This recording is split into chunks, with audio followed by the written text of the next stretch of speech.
পারলে 2 মাসে আমরা নির্বাচন দিয়ে দিব, কিন্তু সংস্কার ছাড়া আমরা বলতে চাই, ডক্টর ইউনূস সাহেব বলেছেন 18 মাস সময় লাগবে তাদের সংস্কারের জন্য।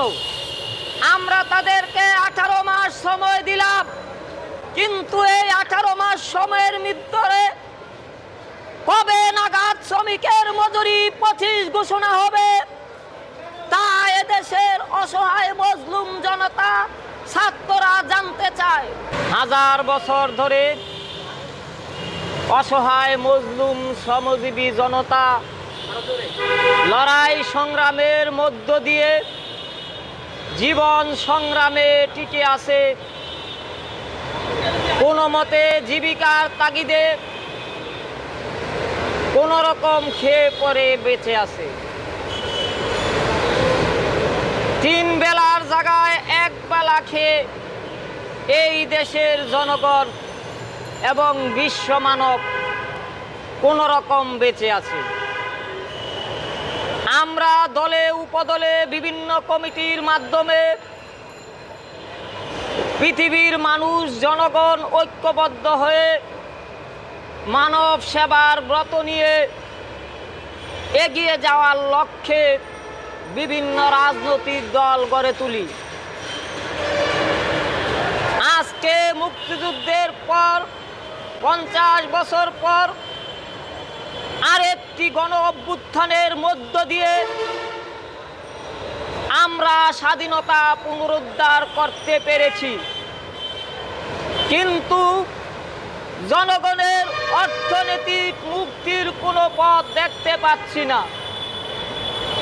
শ্রমিকের মজুরি 25 করার দাবিতে গণ অভ্যুত্থান পূর্ববর্তী সময় বিভিন্ন শ্রমিক সংগঠন, রাজনৈতিক দল মাঠে ছিল, আমরাও ছিলাম।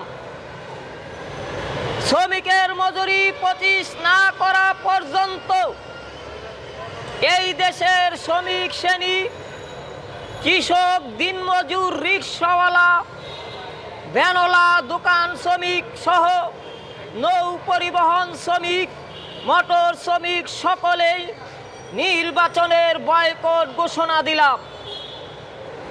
আমরা অবশ্যই ভোটাধিকারে বিশ্বাসী, কারণ বৃহৎ কোনো রাজনৈতিক দলের অংশগ্রহণ না থাকলে সমাজ পরিবর্তন একটু দুরারোহ হয়ে দাঁড়ায়। আমরা বলতে চাই, ডক্টর ইউনূস সাহেব বলেছেন 18 মাস সময় লাগবে তাদের সংস্কারের জন্য। আমরা তাদেরকে 18 মাস সময় দিলাম, কিন্তু এই 18 মাস সময়ের ভিতরে কবে নাগাদ শ্রমিকের মজুরি 25 ঘোষণা হবে তা এদেশের অসহায় মজলুম জনতা, ছাত্ররা জানতে চায়। আমরা 18 মাস না, 18,000 বছর ডক্টর ইউনূস ক্ষমতায় থাকলেও আমাদের আপত্তি নেই।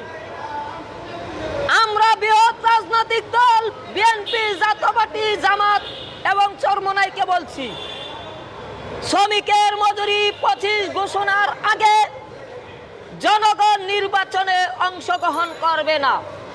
আমরা জনগণের মঞ্চ তৈরি করতেছি।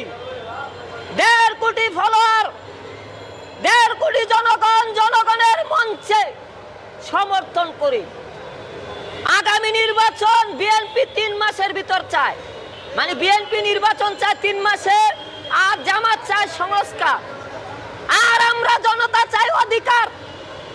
প্রয়োজনে 3 মাস না, পারলে 2 মাসে আমরা নির্বাচন দিয়ে দিব, কিন্তু সংস্কার ছাড়া